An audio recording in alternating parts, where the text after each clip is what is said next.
So I thought I'd shoot a quick video here just going over my ONYX RCR harnesses. I currently make these two replacement harnesses, one for the stock Kelly controller and one for the Fardriver upgrades. So the main goal with these harnesses is just to free up some empty space in the bike and also clean up the wiring.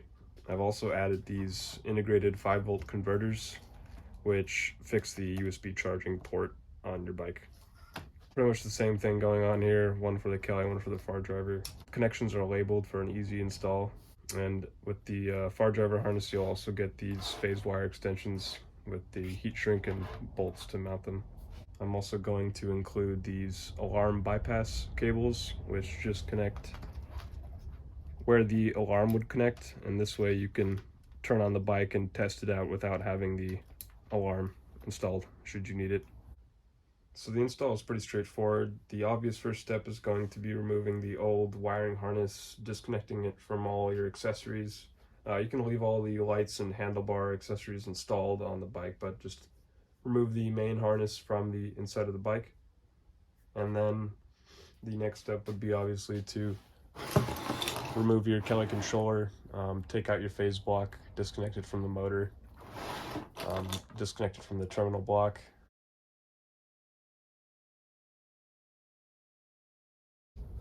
You are going to want to hang on to these 4 black spacers that originally came spacing the controller away from the frame a little bit. You'll be putting these back in the same spot with these longer screws I'll provide with the kit.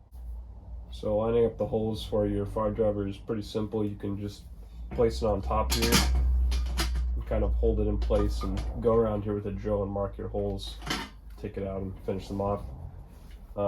Just make sure it doesn't hit your alarm and 12-volt converter back here. I find that just right in front of these 2 holes. You have one of these newer Fardrivers with the connections that come out of the side. You're going to want to place those holes as far to one side of the frame as possible, just to give you as much room on one side so that these cables will clear the side panel. So you can see on this frame, I've got these holes pretty much all the way against as far as I could before it would hit this slot here, so that when the controller goes in this direction, it'll have as much room as I can on this side to fit those cables.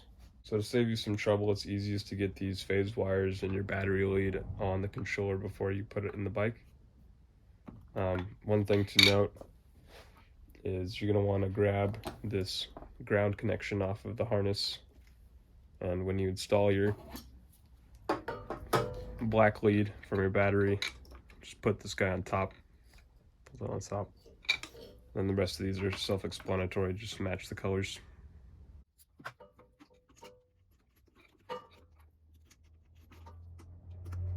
So once you've got your controller bolted up into the frame, you're ready to install your harness. I usually start by connecting everything in the front and working my way back. Over here you'll know it's the front because it's labeled front section, and this 4-pin is what's going to connect to the included leads that will go through this exit on the frame and up to your handlebars. This green and yellow connection is for your front brake switch, and the orange and black is for your horn. So you'll have one of these boots that covers the front brake switch. You can pull it off and install it onto this. So just going over the connections really quick. So that's your front section.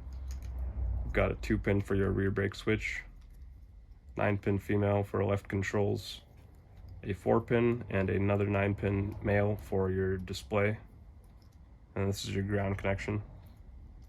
Over here we've got our headlight, which is yellow is daytime running light, red is your brights, and black is ground. Over here, purple is going to be right and blue is left for your turn signals, and then 2 grounds.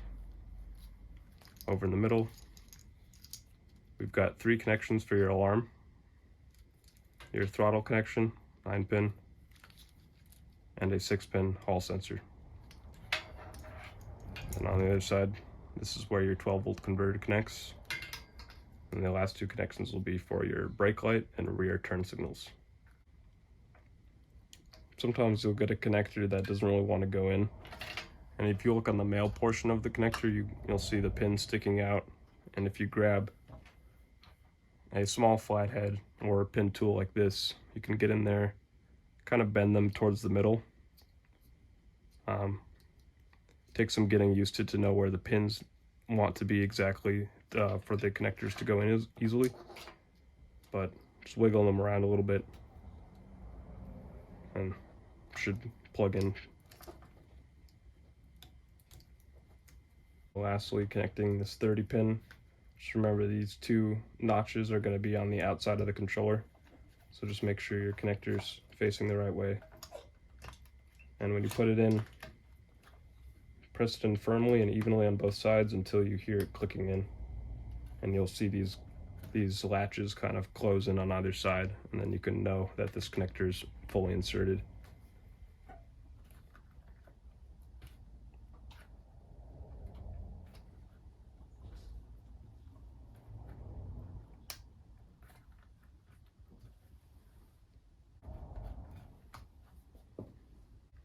It's also a good idea when you put these spade terminals in for your headlight to take a little piece of tape and tape them up a little bit.